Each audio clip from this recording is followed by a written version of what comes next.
Good afternoon, everyone. Welcome to class. I trust you all have your graph paper ready.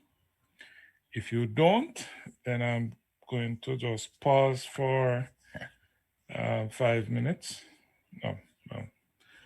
I'll pause for 5 minutes and allow you to go and get the graph paper as I indicated last week. All right, so I'll return at 3:00. Well, pause for 4 minutes. I'll return at 3:05.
All right, so we can get going now. Last week we ended class by looking at what would happen in terms of energizing a line which was terminated in an open circuit. And we went through the process looking at the incident voltage moving along the line to the point where it reaches the open circuit. We then spoke about the reflection that would have taken place at the open circuit. We also considered the fact that the voltage would have already been on the line, and of course, coupled with the reflected voltage, we said that we would have seen twice the incident voltage along the line. And then we saw that reflected voltage coming back to the source, that it in itself was also reflected. And we tried to trace the voltage and as to what would be happening along that line at different points in time. And I think you would all agree with me that this was a rather tedious exercise. It was difficult to keep up. One, with where the voltage was, what was being reflected, and of course, the direction of travel. Now, to assist us in navigating this, for use of a better word, minefield, what we're going to be looking at today is the use of a Beuley lattice diagram, and that is BEWLEY, a Beuley lattice diagram, which is used to, it's a voltage time graph, more or less, which looks at the movement of the waves, yes, over time. And then we are going to consider how we use that Beuley lattice to determine the voltage on the line, on the cable, at the source, how we determine the voltage at any point within the network. So we're going to first just go through a general example of how we go about drawing the Beuley lattice, and then we'll look at a question taken from a past paper and do the Beuley lattice where you would use the graph sheet that I had spoken to you about. I believe the diagram that I'm about to get into, you already have that figure in the graphs in the figures that I sent last week. All right, so you can follow on that. So we're just gonna now go through step by step how we draw that Beuley lattice diagram. All right. Okay, so I want to start by looking at the coefficients. All right, so I want to talk about the coefficients. What you have there, you have a line and you have a cable. All right, so you have a line and a cable. Here's your line.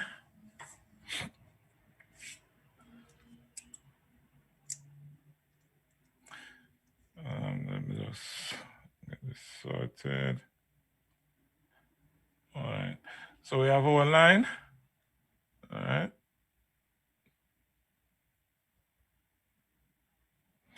And we have our cable. Okay. The line is connected to the cable, and the cable is then connected to a load. And of course, we're dealing with transient. So the question is, what happens after I close my switch at t equals 0? All right. So what happens after that? I think we are all familiar with this by now. All right. So the coefficients that we're looking at or that we have shown here, and I want you to be, this is the part that many students misunderstand and therefore end up getting the Beuley lattice incorrect. The coefficients that you calculate are dependent on the medium from which the signal is coming and the medium to which the signal is going. For example, what we have here, we have alpha LC. What that means is that that is the voltage coefficient, alpha LC. It's the coefficient of a signal which is going from the line towards the cable. So we know alpha is the reflection coefficient. So what that means is that the signal is in the line and it travels towards the cable. When it meets the point of discontinuity, right? So where it meets the point at which they are both connected, yes, then you'll have reflection. So that's beta alpha LC. Beta LC, on the other hand, would be the transmission coefficient, again, associated with travel from the line towards the cable.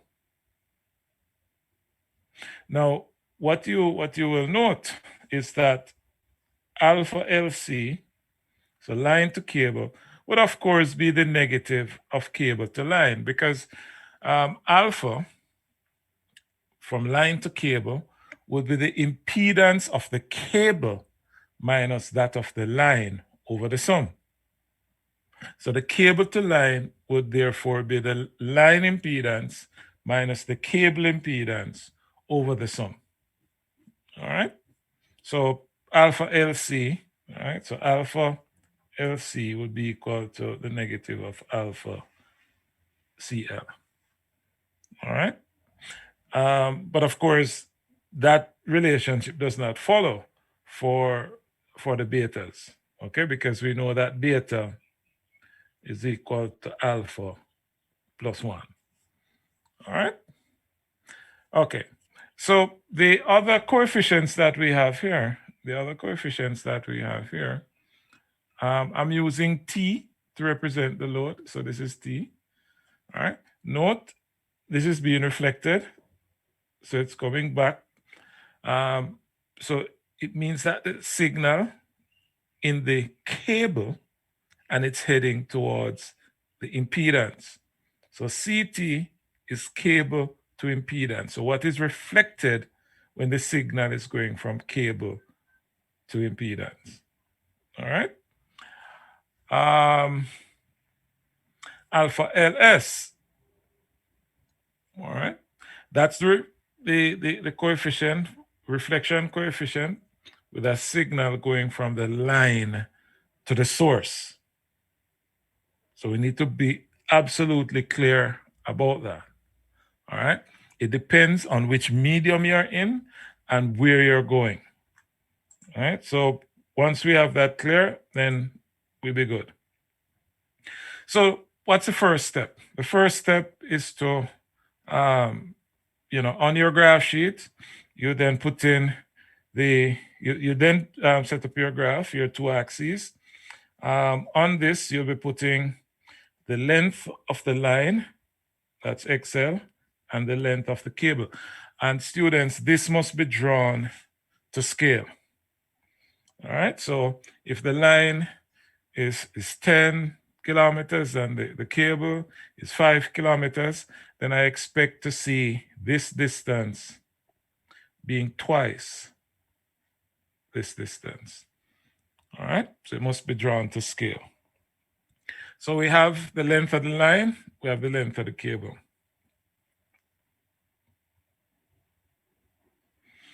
Any questions so far?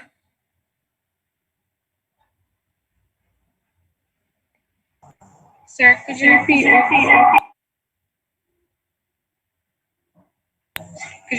you said about? I'm getting some serious echo. Could you repeat what you said about the XL and XC for me, please, in terms of the drawing on the graph? Now we're saying that this spacing must reflect the lengths of the line and the cable. So if the line is 10 kilometers and the cable is 5 kilometers, what I was saying is that this distance would have been twice. So the size of this would have been twice the size of the size of the line or the length of the line must be twice that of the cable. So that must be shown. All right. So you would have something like that. So this would be the line and the cable. If these were the lengths. That's what I was saying. All right. But then as I'm showing it here, this is suggesting that both the line and the cable are the same length. All right.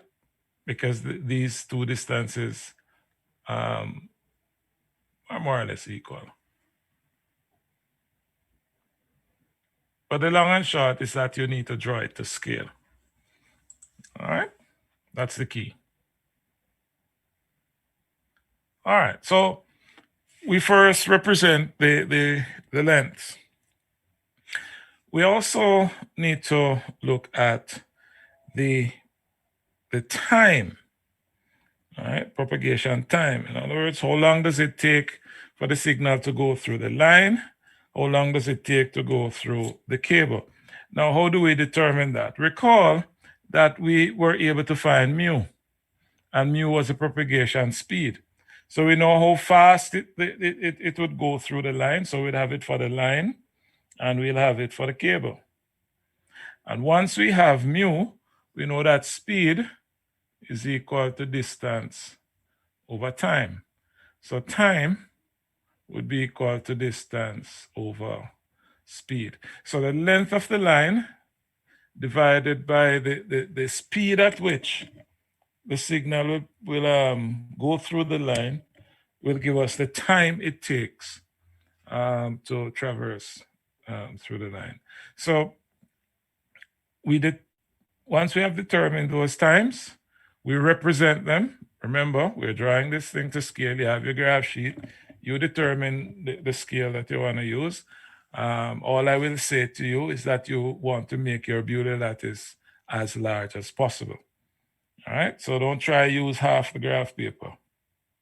All right, if needs be, what would normally be the x-axis, you may want to turn the graph paper around, so you may want to use it landscape instead of portrait. The idea is that you want to get the largest possible Beuley lattice, because depending on the task at hand, the Beuley lattice can get very crowded. All right, depending on what we are trying to achieve, it can get very crowded.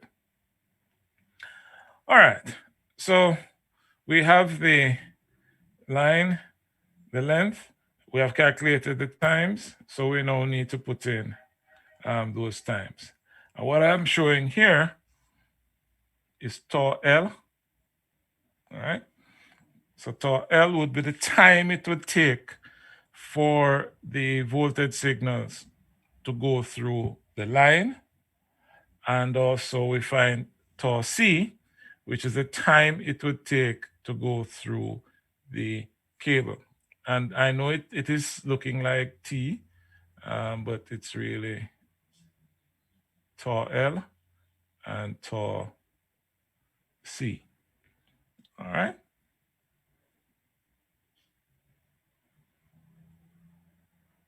Now, so what we have done, we have calculated the coefficients. All right, so we would have had all the reflection coefficients and the transmission coefficients. Okay. And what you're going to now do is to just draw some lines. Now, can anyone recall the assumption that we have made in terms of our analysis so far? The assumptions we have made about the line. What is the major assumption that we have made? We have assumed the line that XL is the same distance as XC. Yeah, but that is comparing the line and the cable. What very important assumption we have made about the lines and cables that we are going to be using? There's no loss to these lines. All right, that's the important thing, that they are lossless. Now, if because they are lossless, what's the implication? It being a lossless line, what would be the implication for a signal passing through it? What do we mean by lossless? There is no attenuation. Sir, no voltage drop, sir. All right, so there's no attenuation. All right, or no voltage drop as it traverses. Okay, so whatever magnitude enters the medium, it will maintain that magnitude throughout. All right, and that's important. Okay, so the first line we are going to draw, remember now, I'm closing the switch at t equals 0. So at t equals 0, the signal would have been at that point. All right, and it's going through the line, so it takes tau L, which is the time, the time to traverse the line. All right, it takes that time to go through the line, but it also maintains its magnitude. And the magnitude we're gonna give that is V in. All right, don't worry about the value right now, just know it's V in. Okay, whatever V in is equal to. All right, so in doing so, this is just to facilitate us drawing, but of course you have the graph paper, so you wouldn't have this challenge. All right. So the first line we draw is the incident voltage, and that incident voltage starts at the breaker, but it takes tau L to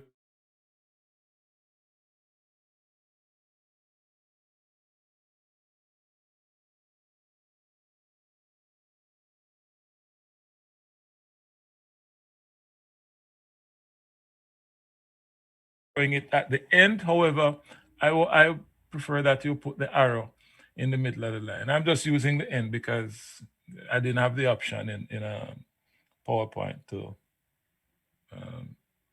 put it there.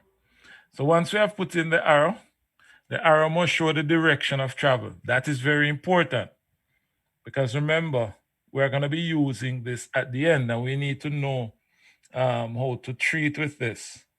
As I said before, the Beuley lattice can get a bit crowded.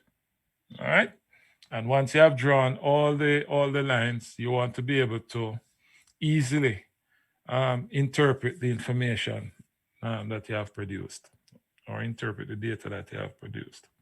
All right. In addition to drawing the line, you also want to indicate the magnitude. All right.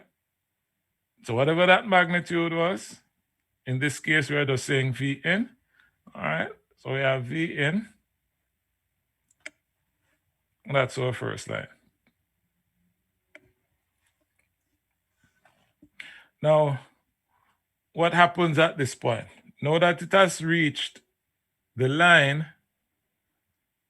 where the cable is connected, what is going to happen? What must happen at this point? I mean, you have the diagram, you know, so it's no mystery.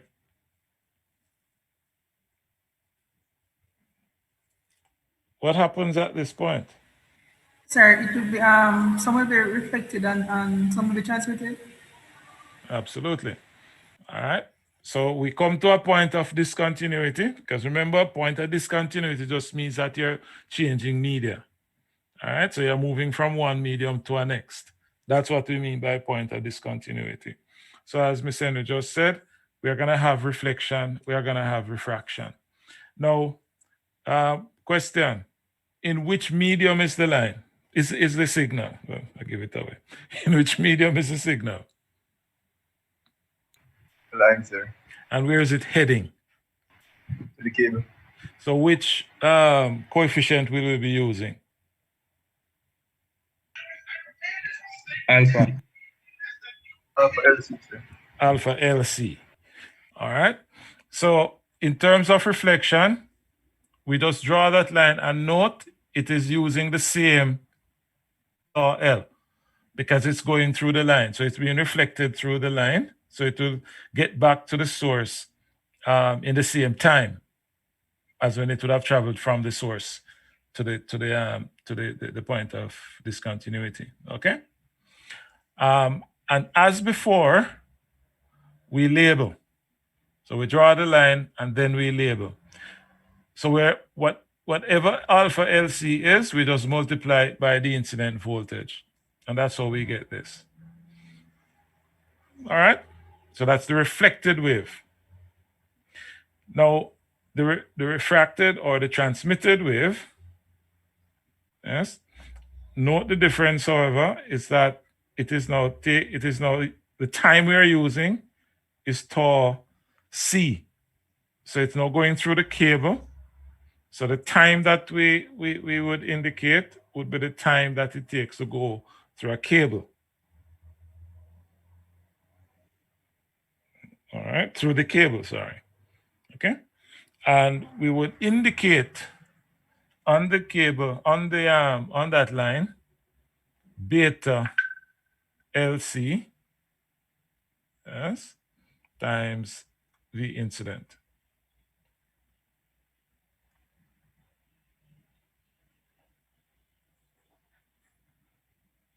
All right.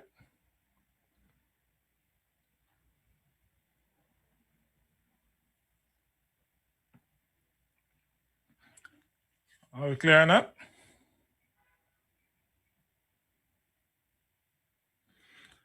All right.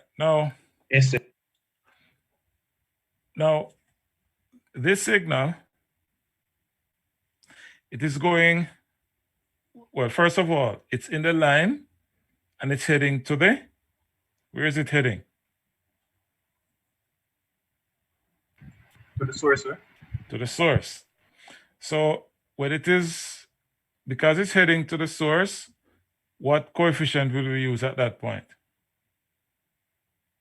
Which coefficient will we use? Alpha LS. Alpha LS, because it's going from line to source. So it's reflected, all right? Alpha LS. Now remember, this is what it was in the line. So we are now multiplying it by alpha LS. All right. And of course, if there was transmission, ideally, alpha LS would be -1. Ideally, because the idea is that your source is a perfect source, so the impedance will be 0. All right. So unless you're told otherwise, the impedance for your source would be 0. So the reflection for your source will be -1 because you don't want a signal to be coming back into your generator. All right. So the transmission from this signal, the transmission into the source, ideally would have been 0. All right. So whatever comes back to the source would have been reflected back into the line. All right. And then finally, the signal which is in the cable when it comes to the load would then be reflected and refracted. All right. So we'd have that signal. All right. So this is what it was in the line. Here it is. All right. So we have here alpha CT. All right. We have alpha CT. And that is the reflection coefficient for cable to load.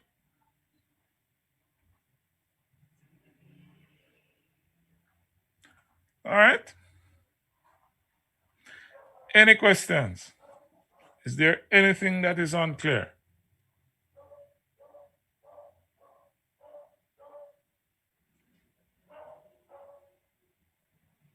Wow.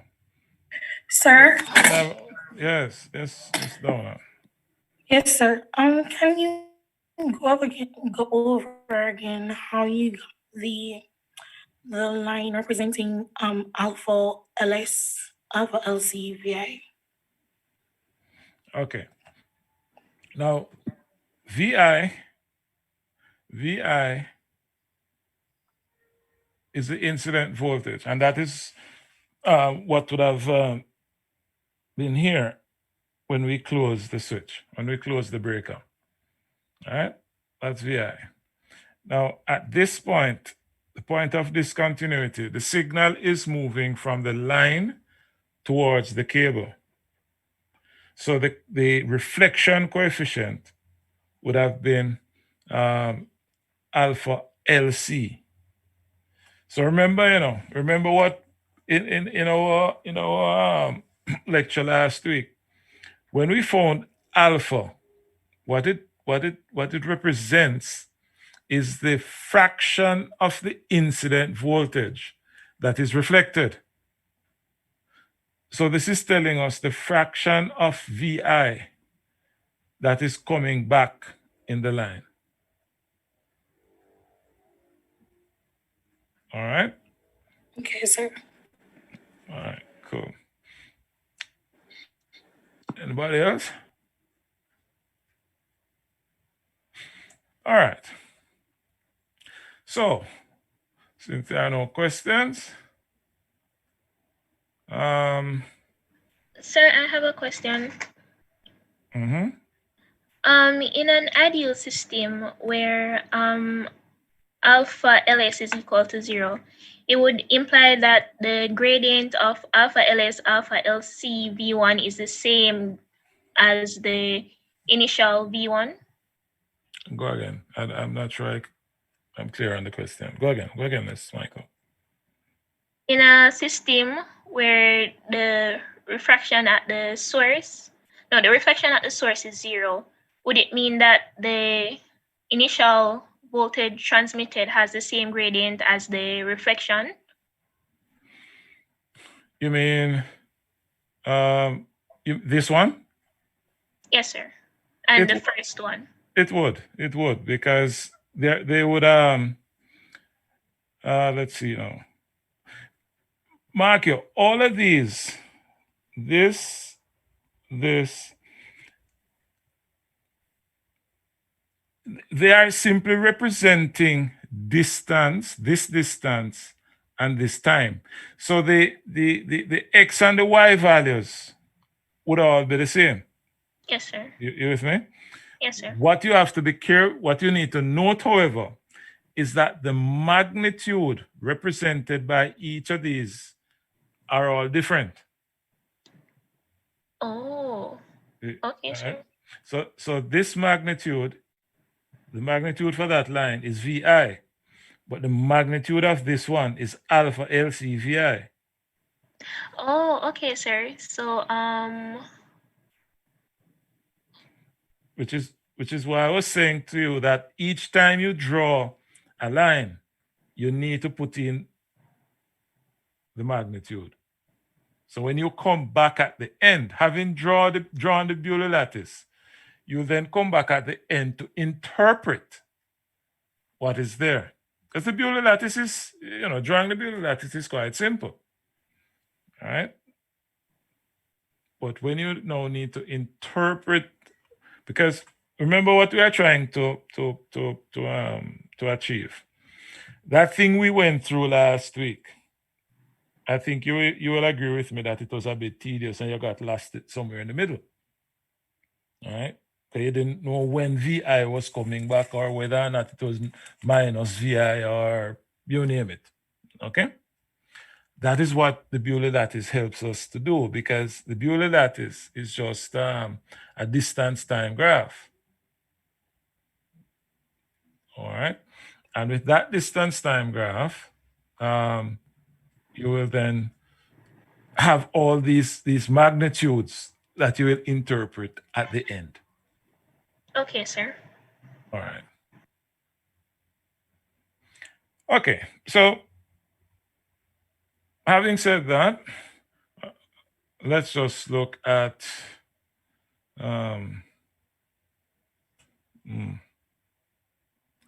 take this question for me, please.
All right, and please have your graph sheets ready.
All right, I trust we have this now. So, just understand what we have here. The question, well, reflects what we just went through. We have a line, we have a cable connected to a load. We have a generator. We're showing a breaker here. Yes. And to make life easy, we said that at the time of closing the breaker, the voltage at the bus bar is 1 per unit. Now, we could have said that, I think the example in your textbook and one of the examples in your textbook, what they do is to use voltage division based on the generator impedance vis-a-vis the line impedance. All right. That's fine. That's fine. But, that's not our focus. So we just tell you that it is 1 per unit at the bus bar. Whatever the actual value is, we can do that at the end. But once we know what the base voltage is. But for now, it's 1 per unit. We want to determine, we want to just draw the Beuley lattice diagram 150 microseconds after the breaker closes. And you are told, of course, of the impedance of the load. And then you have the data for the line.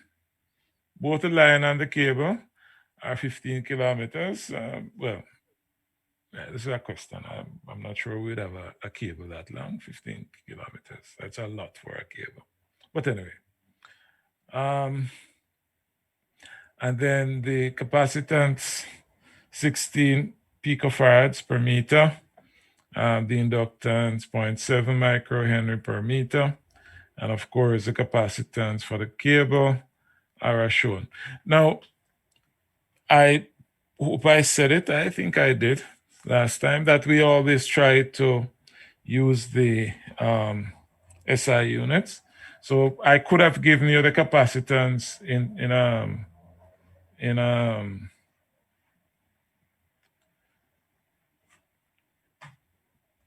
farad per kilometer, etc. You would still have to do the conversion in meters. All right. So we have the information here. Let's see where we go. So the first thing we want to calculate is the surge impedance. Right? So we want to find the surge impedance of the line. We want to find the surge impedance of the cable. So for the line, we have ZL equal to the inductance of the line divided by the capacitance of the line. We get 209.165. And for the cable, we get 50 ohms.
All right.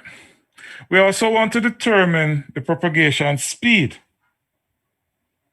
All right, want to determine the propagation speed. So we need to determine how fast the signals will travel through the cable as well as the line. So for the line, we get 2.99 times 10 to the 8 meters per second. And for the cable, we get 2 times 10 to the 8 meters per second. Now I'm going to declare that the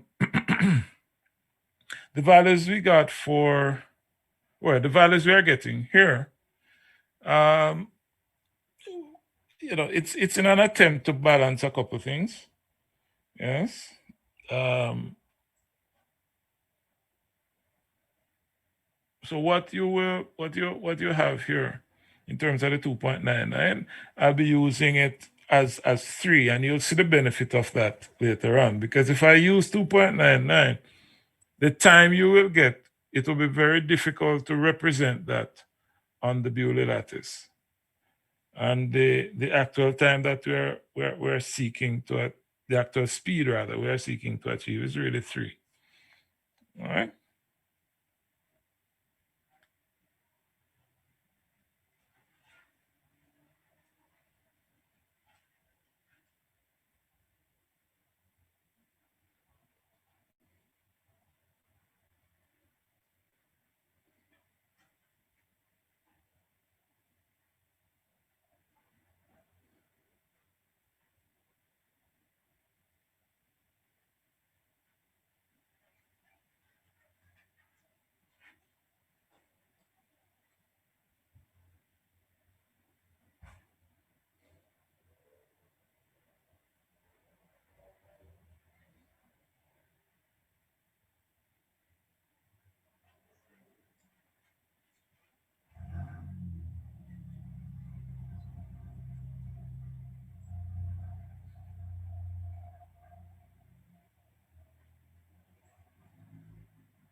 All right.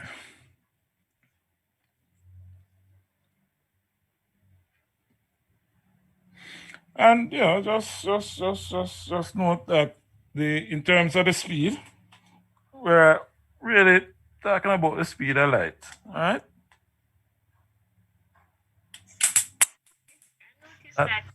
Sir, Try to reflect that in our values. Yes, Miss Michael. Oh, yes, sir. I was just saying that I noticed that. Yeah.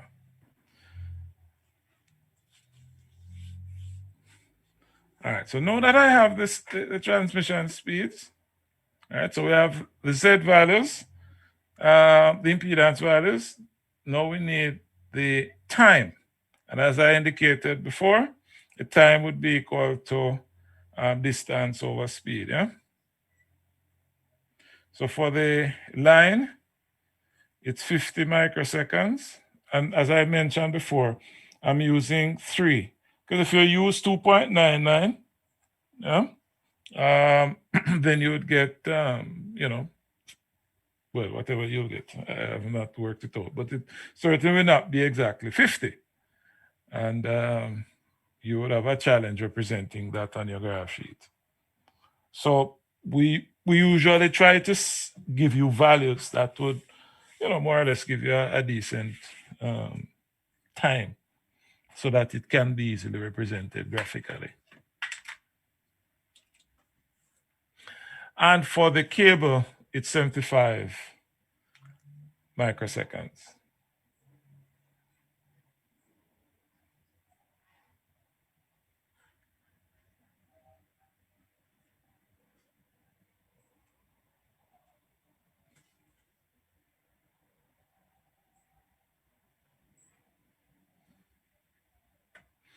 All right.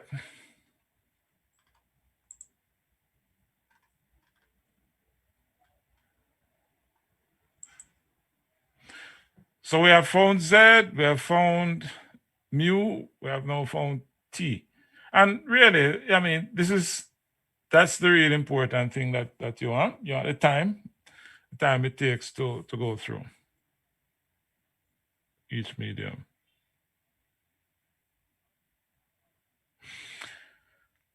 All right. Now that we have this information, we can now determine the coefficients. Now, you have the choice of just calculating a number of coefficients. You may not be sure which one you are going to use, but for what we're going to be doing here, we first find alpha LC. All right. So the voltage reflection coefficient.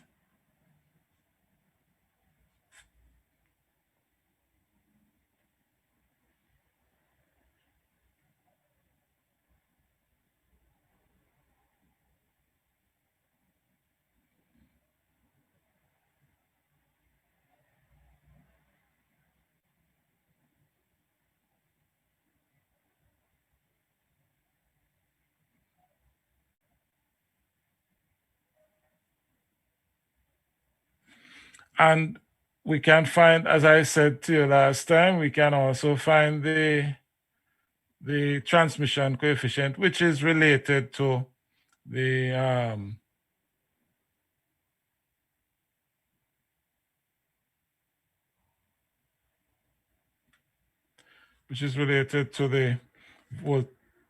the reflection coefficient. All right. So alpha LV. So we're going line to cable. So it is cable minus line. Yes, over the sum. We get minus 0.61415. And we know beta V is equal to alpha V plus 1. All right. So we have our transmission, we have our reflection. Okay. Everybody have this? Yes, sir. Yes, sir. All right. Next, we have cable to line. And this is a beautiful thing because line to cable, we already told you that the cable to line would be the negative. So we know that that would be 0.615. And the transmission, and I had already indicated that there is no direct link between the alpha, the two betas, all right? So you need to calculate the alphas use the relationship in terms of the alphas, and then you calculate the beta.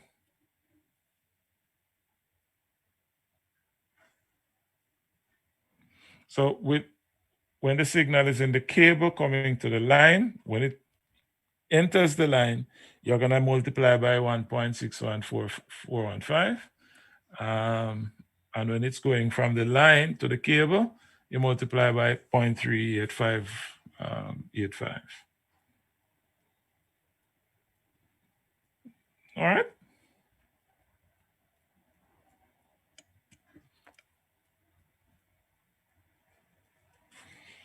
Now I just calculated some other coefficients.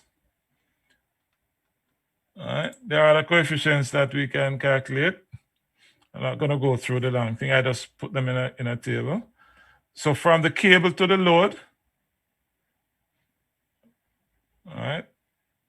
So on the cable to the load, we have 0.33. So that's what would be reflected back into the cable when the signal moves from the cable towards the load. But what goes onto the load would be 1.33. So these are the transmission figures. If we go load to cable, we have minus 0.333. And if we go for the transmission, again, load to cable, yes, we get 0.6667. And of course, line to source. And we're assuming here that the source is an ideal source and has an impedance of 0.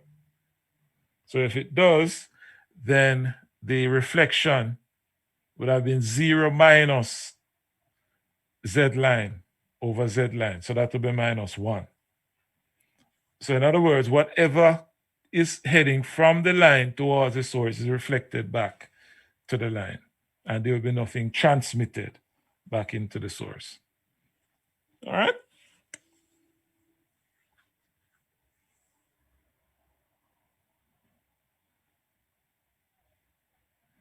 Of course, I mean, we're doing no harm here. We know that that would be an ideal source, but we can always play around and give the source a value of impedance. All right?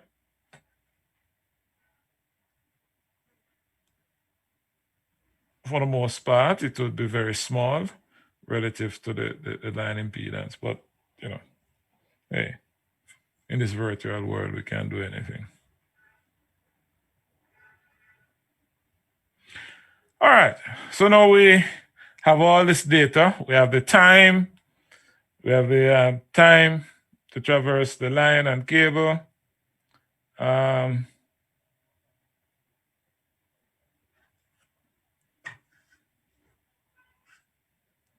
We have the coefficients. So we can now draw our Beuley lattice. So get your graph papers ready. First, we put in our axes.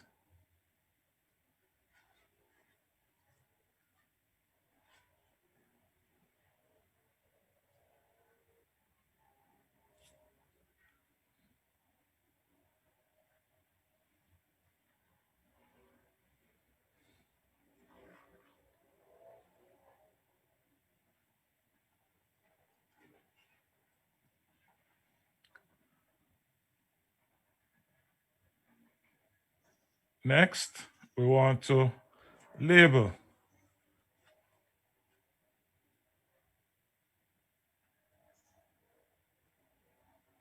And of course, we want to also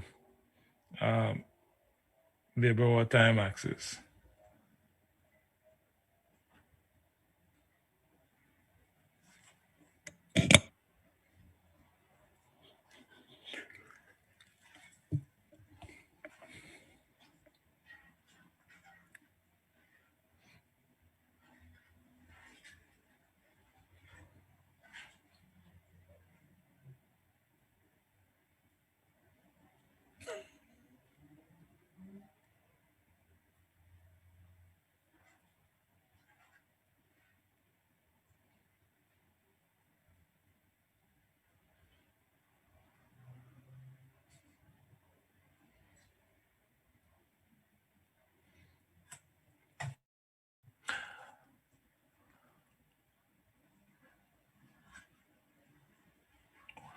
All right.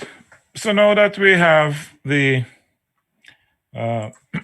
sorry, now that we have labeled,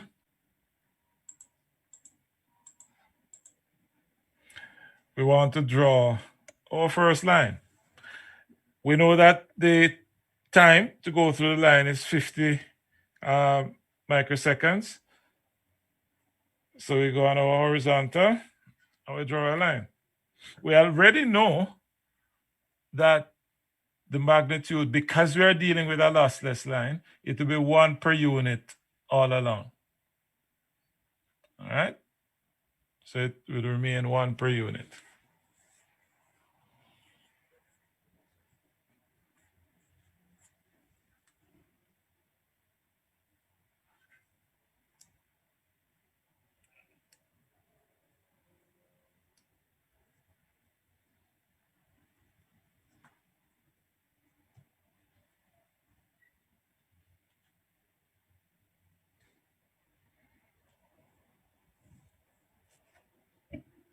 Of course, we have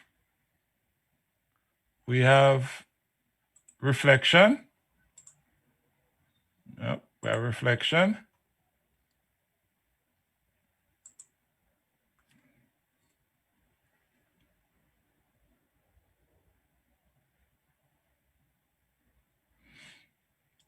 Am I leaving anybody? Am I going too fast?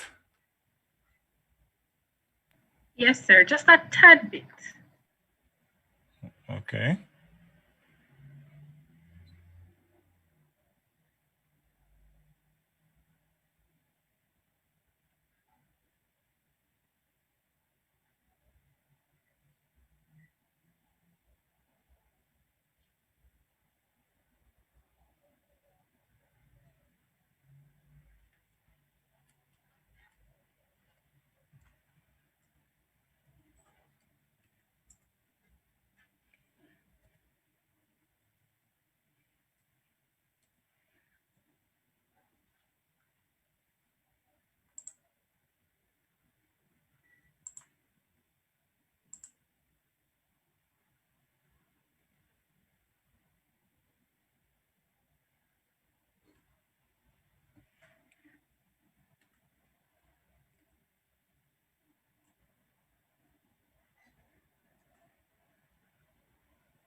All right. So remember, once we have drawn the line, we need to indicate the magnitude. So we put the magnitude on the line. And remember, I already indicated my own limitations in terms of the graphics available. So for you, you have the benefit of being able to put in the arrows. So the arrows should really be on the lines. So we'd have that, we have that. All right. This way, you won't lose track of which lines need to be drawn. So it takes 50 microseconds to go through the line one way, so it will take the same time to return.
All right. Next, I'm going to have the transmission through the cable. So we have transmission through the cable and the transmission coefficient. Yes, and again, we put in the arrow.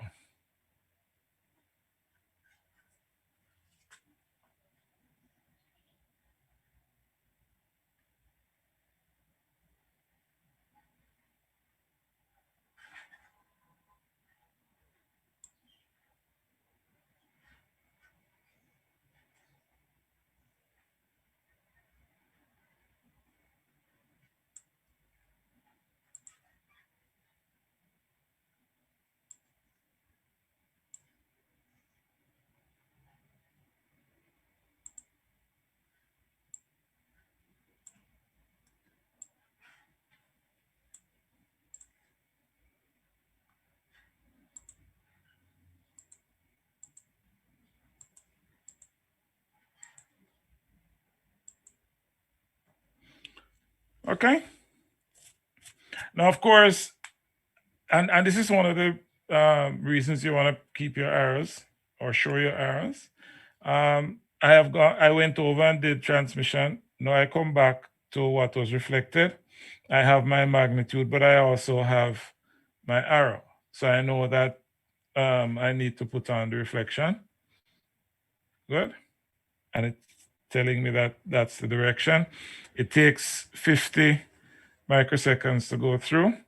The question did ask for the Beuley lattice up to 150. Not sure why I was so generous, but anyway. So if we want the Beuley lattice up to 150, we're just going to show thereafter what the other rays would look like. We won't need to complete them because you know for the cable, I'm at 125. So for the signal to go back through the cable, it would need another 75 microseconds, and that would be 200. But the question did ask for 150. All right? We're not going to make heavyweight of that.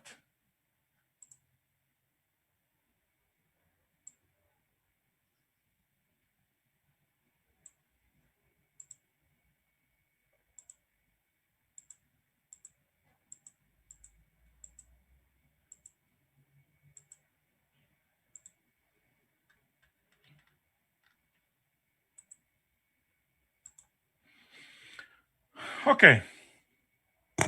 And please note, for this reflection, it is -1. Remember, we had calculated the reflection from the line to the source as -1, all right, times the minus 0.05. That is how we get the 0.61415. All right. And then, of course, at the end, we will just put in the other figures. This one would be a reflection based on line to cable. All right, so it would be this times this. So you'll be getting minus 0.36 or 37, whatever that works out to be. Okay, over here, it is 0.3 because it's transmission of 0.614. So it's 0.38 times 0.618. So that would work out to, I don't know, maybe what's that? 0.22. So you mind going over that for me, please? Which one? So when we're at 150 microseconds, sir. So we have this ray now coming from the line to the cable junction. When it comes there, it's reflected, but it's also refracted or transmitted. So I'm saying here, it would be this, because that's the magnitude. That's the magnitude of this signal. But it's reflected with this coefficient. So it will be minus 0.61415 times 0.61415. So that will give you minus 0.3 something, 3736, whatever that works out to be. Over here, the signal is 0.61415, but it is being transmitted using this coefficient. So it's that times 0.6. So you'll get 0. I don't work to maybe 2.2. I don't know what it is. 2.4, 2.3. I don't know. All right. And then over here, for this one, this is the magnitude. Yes, this is the magnitude, but you are reflecting it as a result of the cable to the load. So you'll be reflecting it using alpha cable to load.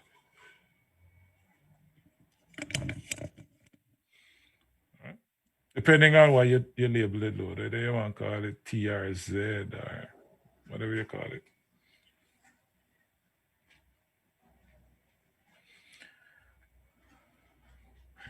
Do you all have this on graph sheet?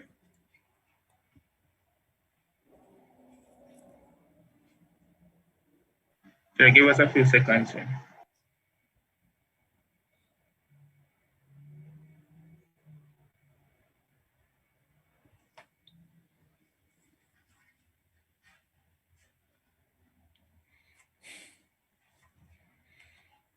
So in the meantime, could you go over when it reaches the cable, sir? As in the 0.38 being reflected from the load.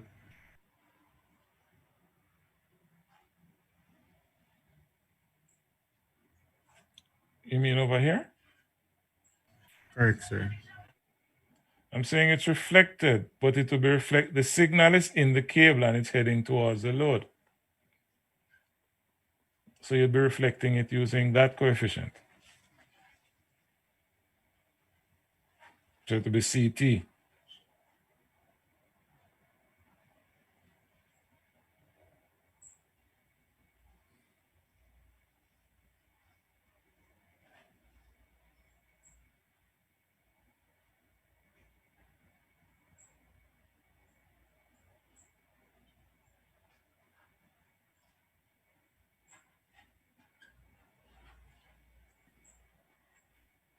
Excuse me, sir. Mm-hmm. As it relates to the line to cable transmission coefficient and the relationship between the cable to line, wouldn't it be 2 minus the cable to line? Wouldn't it be 2 minus the line to cable transmission coefficient? Go again.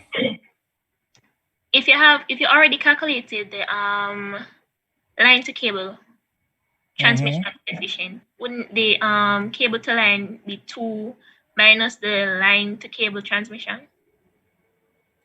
Wouldn't, if you have alpha LC? No, beta LC. You know, if you pick up those formulae, fine.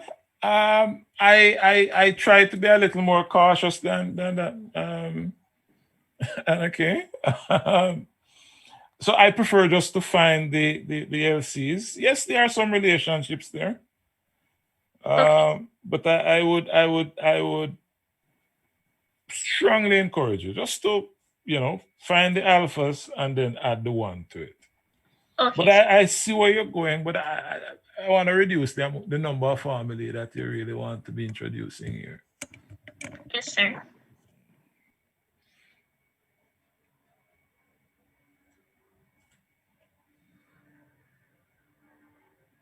All right. Now, having drawn the Beuley lattice, as I said, you would have continued. You have it at 150. If I wanted it to at 250, then of course, you'd have a few more rays that you would have to draw. Now, remember the objective was to use this Beuley lattice diagram to determine what the status was on the system at any given point in time, right?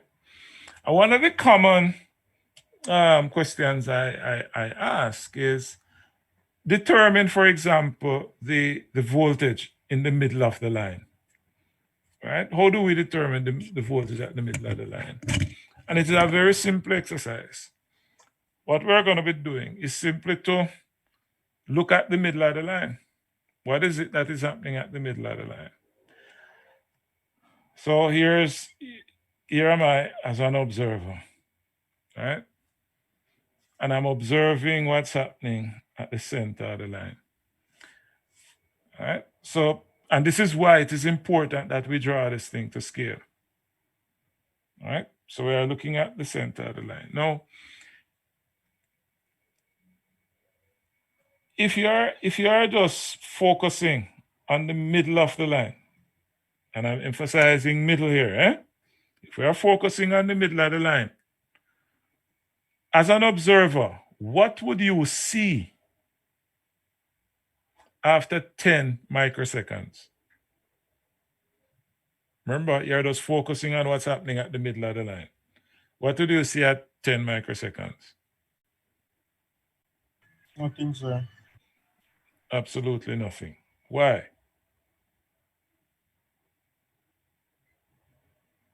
Why? Sir, at time 10 microseconds, sir, if you go on the axis, sir, and come across to where you'll be viewing the line, sir, you would have the first thing you'd see viewing at the middle of the line should be at 25 microseconds, sir. All right, so at 25 microseconds, you'll start seeing a signal. And what will be the magnitude of that signal? 1 PU, sir. 1 per unit. Everybody cool with that? Is there anyone in the room who does not understand what we just did? Excellent. So, what would we therefore see at 70 microseconds? What would we see at 70 microseconds?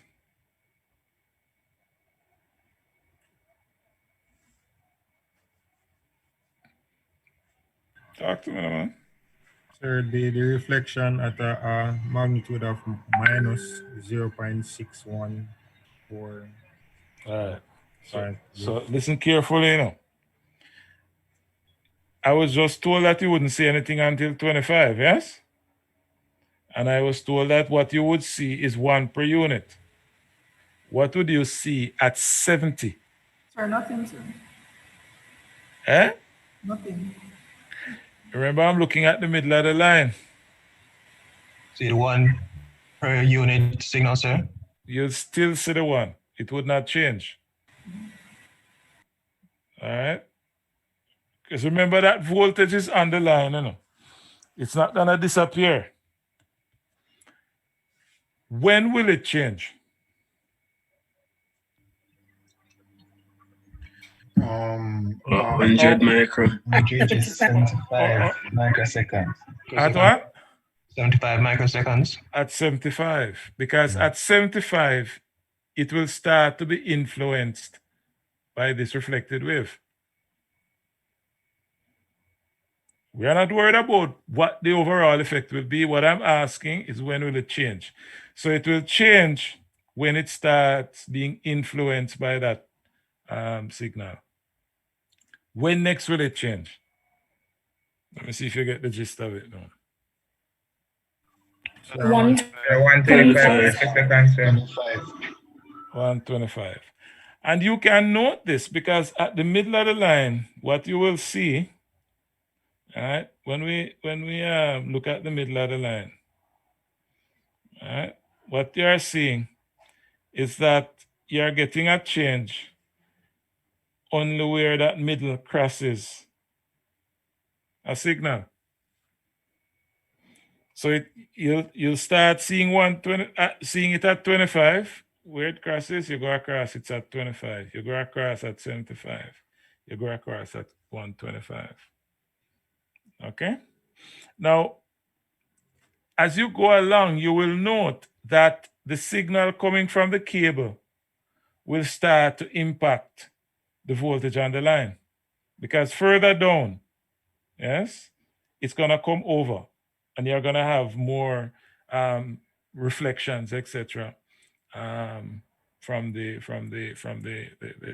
source. So this is a very simple introduction, and simple because we have stopped it at 150, but we could go on up to 600. And you'll just draw the number of lines, yes, until the time reaches 600 microseconds. Of course, if you want to determine what is happening at 600, you have to go beyond 600, all right? So you can then look back and see what was happening at 600 microseconds. Now, what we have just discussed in terms of what's happening at the middle of the line can be represented by what we refer to as a voltage time graph. Yes, and that voltage time graph is shown here. So the first thing we want to do is want to put in the label the axis. All right. So this is what we had from our Beuley lattice, and we are going to be looking at the voltage on the system. Now, as you correctly said just now, we do not see anything until 25 microseconds. So at 25 microseconds, we see 1 per unit.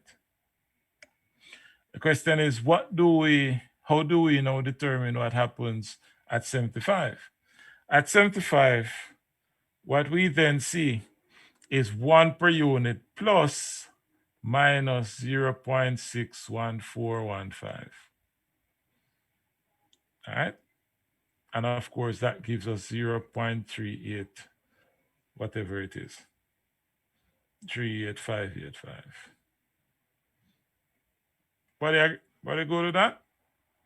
So at that point, when we at 75, it now transitions, and we now get 0.38. And that remains until 125, and at 125, the reflected wave that's coming back from the generator, yes, the reflected wave that comes back from the generator now causes it to toggle, back up to 1, because we are adding 0.61415. Everybody with me?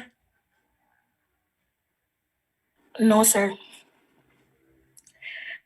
Sir, can you go from the 1 PU again, please?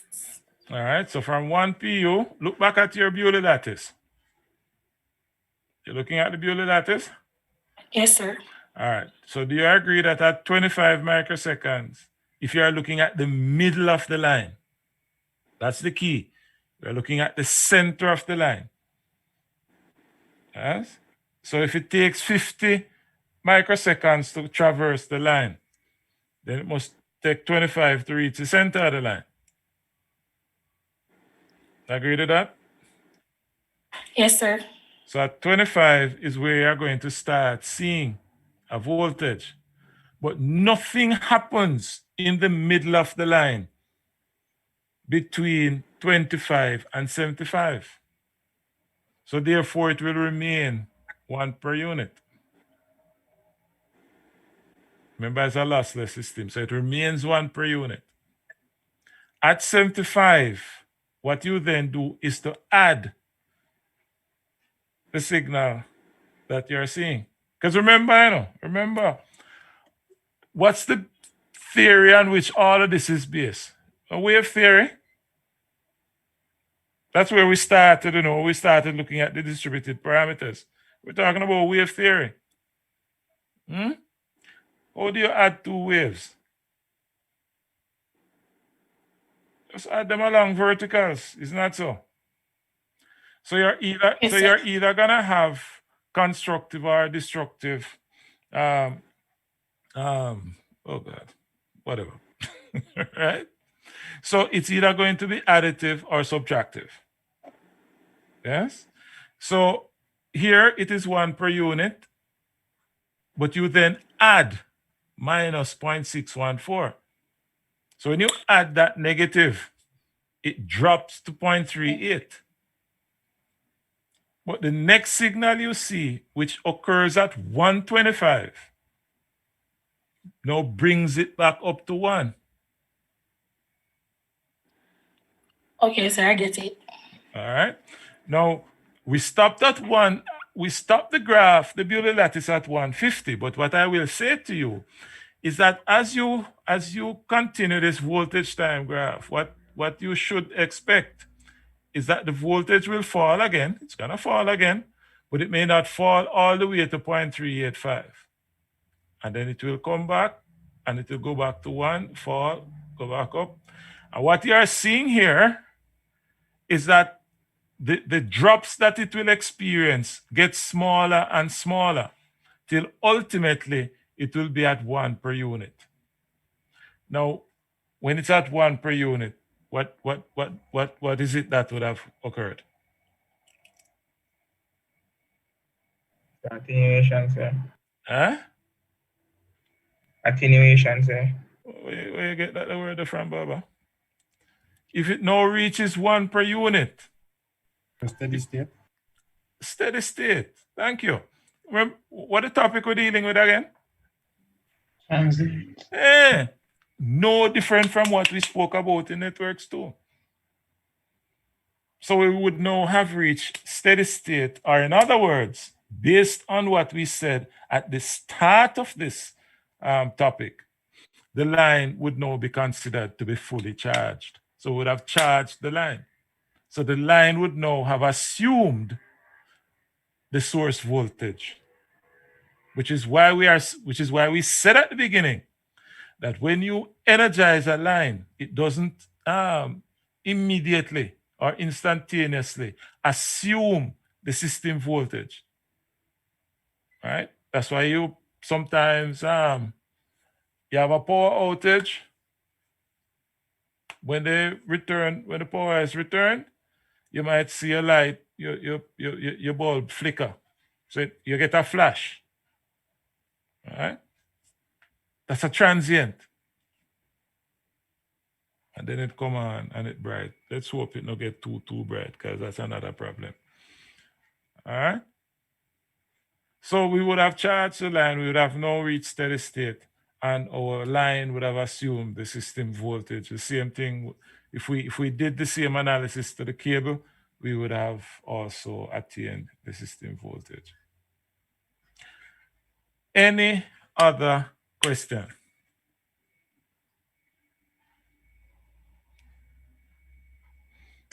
Because we kind of finished with transient too.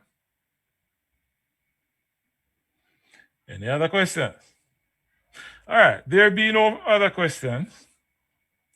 And since you were such obedient students, take this question for me.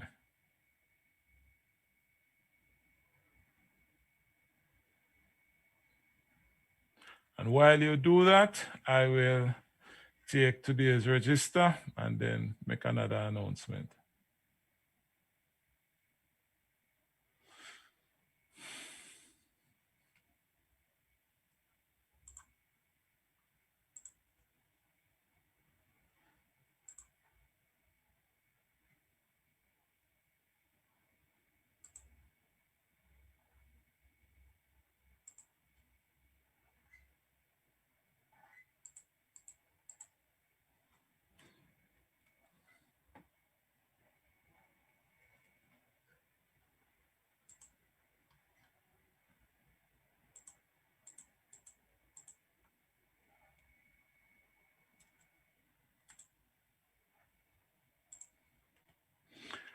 All right, answer to your names, please.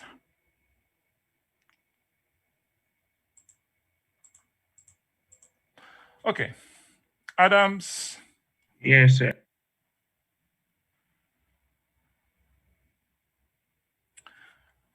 Allen.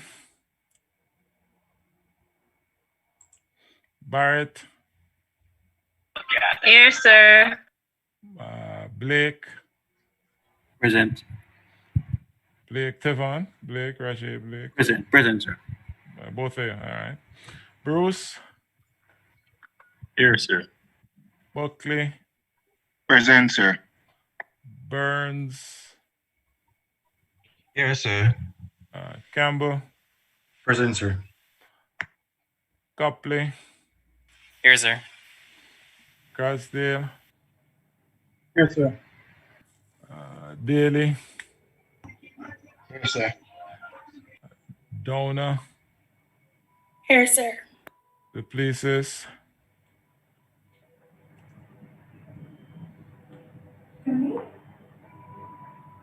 Hello? Danik.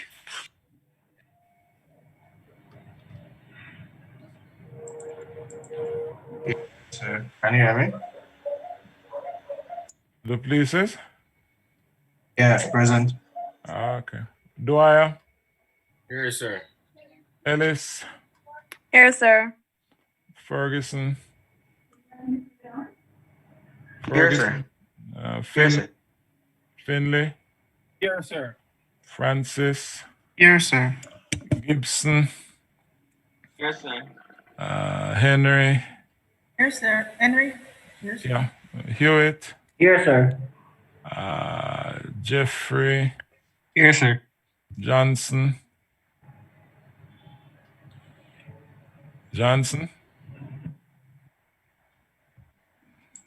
Okay. Kamika. Here, sir. Carr. Here, sir. Leon. Here, sir. Mason. Here, sir. Merchant. Montague. Here, sir. Norton. Phillips. Here, sir. Porter.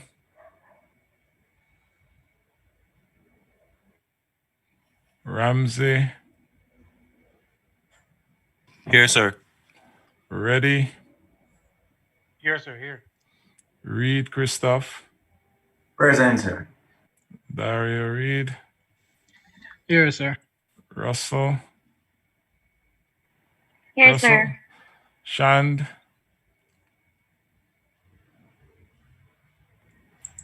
Shirley. Here, sir. Sinclair. Here, sir. Michael. Here. Smith. Present, sir. Thomas. Here, sir. Okay. Venna. Present, sir. Watson.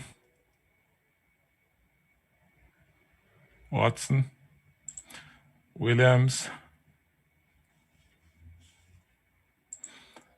Zheng.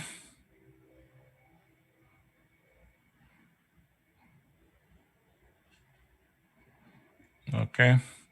All right, folks. Listen, I've gotten some messages from a couple of your colleagues. Excuse me, sir. Yes. So if I didn't hear your name, what should be done? If you didn't hear your name, that you have not registered for the course. Sir, I'm registered, sir. I just wasn't at class last week. What's your name? Rose, Colin Rose. I don't see your name on the list. Okay, sir.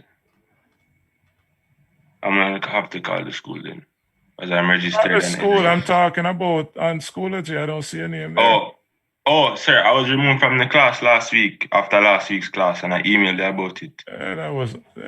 I didn't get any response about that, sir. No, well, I remove persons who have been absent several times because as I said to you, I would have been purging the list as of September 30.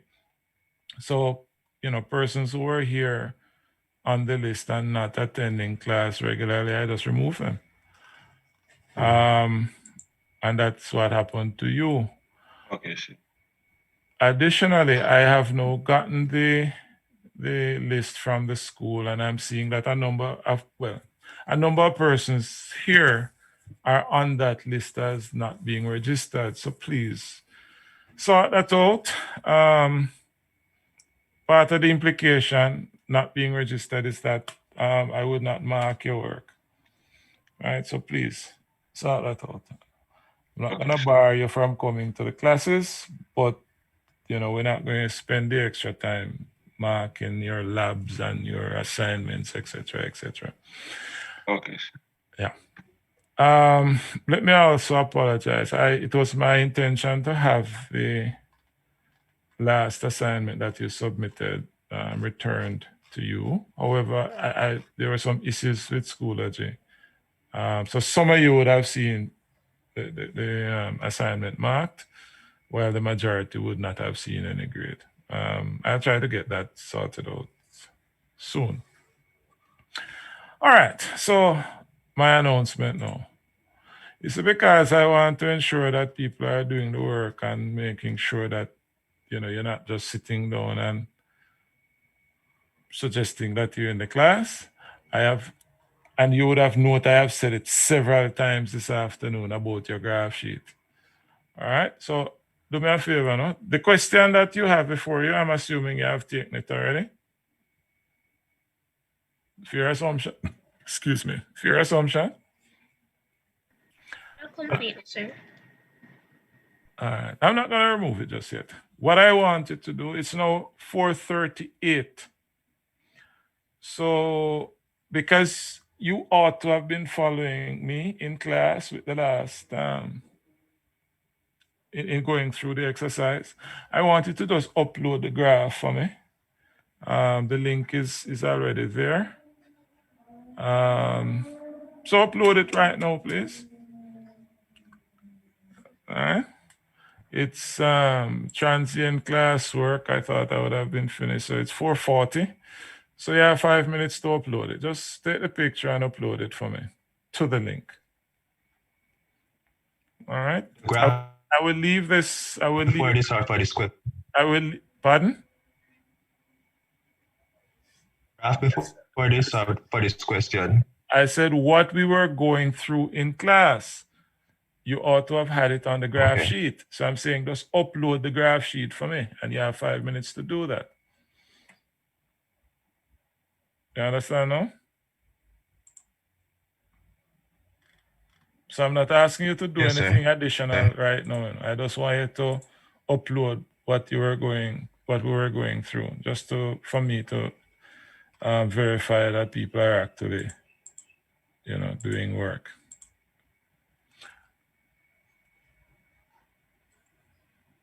All right. So yeah, as I said, you have 5 minutes to do that. So go ahead and do that for me now.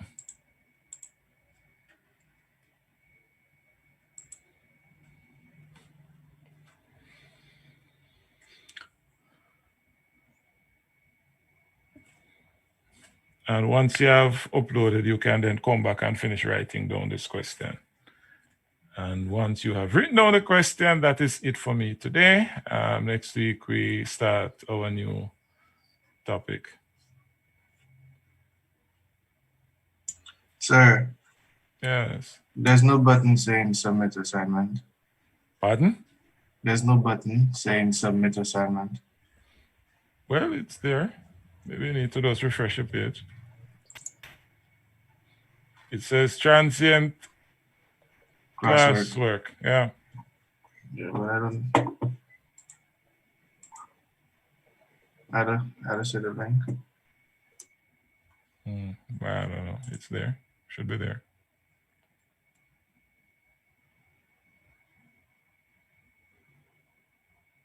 Sir, I'm not seeing a button either. Refresh your page. Okay, sir.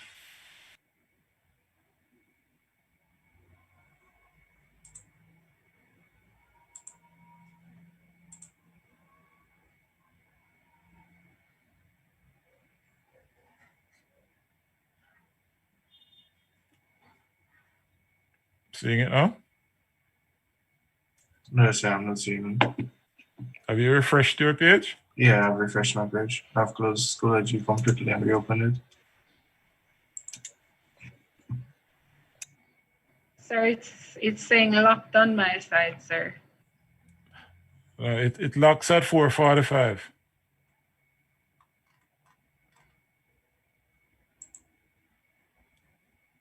Let me just double check. Let me double check. Did you say it's labeled at, sir? It's labeled as? Just a minute, just a minute. Okay, okay, okay. I see the arrow. All right, go ahead now. Refresh your page and go ahead. Was that Miss Phillips who said she saw it as locked? Yes, sir. It's available now. Okay, all right, go ahead.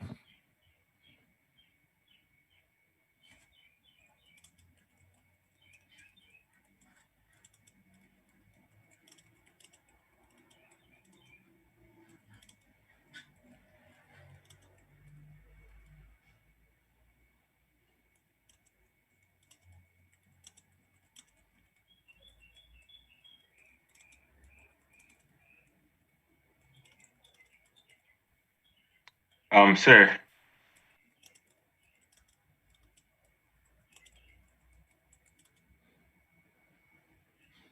Yes? Sir, for the student who is not in the Schoology class, what should I do about that, sir? Sir, I have never prevented anyone from registering for Schoology. Yeah, no, sir, okay, sir. So I need to re-enroll in the class? No, you'll get in, boss man. Okay, sir.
Sir, I'm just asking for a little more time to upload.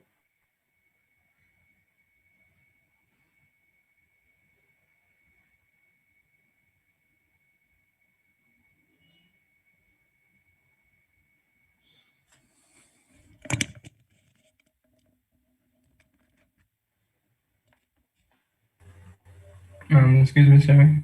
That's submitted, but it's saying the assignment is locked. So, Same for me, sir. Before the 4:45.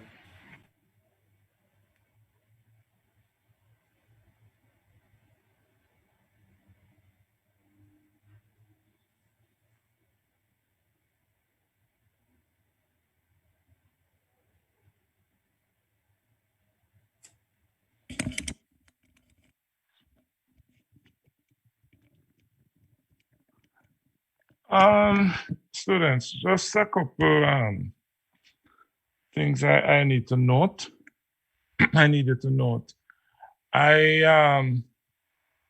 opened the third lab earlier today. Well, Yesterday, I believe. I also adjusted the submission date for that lab from the 16th to the 18th. I've already written it, but I'm just saying it here again. You're fully aware that there's a 3-day limit on submission. So the final date, which would have normally been the 19th, has been maintained. So although I've extended the early submission deadline to the 18th, the late submission, the cutoff, is the 19th. All right. Additionally, because we were going to have the mid-sessional, or because we are going to have the mid-sessional on the 24th of October, I did not include a lecture for that week. However, we are a week behind schedule. So if I'm not able to complete economic dispatch next week, I will have to use maybe an hour or so in the 3rd week of October to do that. So we would still have a lecture as well as the exam on the Saturday. So those are the two things I just wanted to highlight. All right. Do we have the question before us? Do you have the question on the screen? Sir, I'm still unable to upload, sir. Same for me, sir. Okay. Do you Same have for the me, question? sir. Same for me. Do you have the question on the screen? Yes, sir. Okay. All right. So this question, we just follow the pattern. This will be due on Friday. All right. This Friday. So let's go through the question, and please, there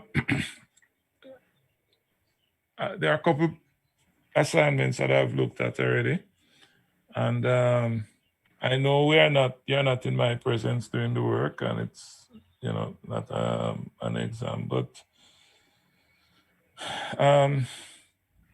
I do take note of the cleanliness of your work, and you must remember that although we are in this setting, you are still presenting work at the university level, and that it is not rough work that I've asked you to present, but it is an assignment that you have been given. All right. So if you see the work returned to you without being marked, you will understand why. All right. There are some things that I do not overlook at this level. All right. So that link will be up. That's it for today. Yeah, that's it. Have a good rest of the afternoon. Okay. Into Yes, sir. You open my link? No. Have a good afternoon, and I hope you have a really great evening. Take care. Excuse me, Dr. Isaacson. Yes. In regards to on Wednesday, and will we get that schedule? Go again? The section of is it this week, this lab week, we're going to be looking at the oral part of the labs? You'll get the schedule. As I said, it will be during your lab class. It won't be this week because I need to mark your second lab. The orals will be based on both labs. All right. Okay, sir. Thank you. So I'll be marking the second lab, and then I'll give you the schedule. All right. Okay. All right. Thank you very much. You're most welcome. All right, sir. Yeah, man. Cool.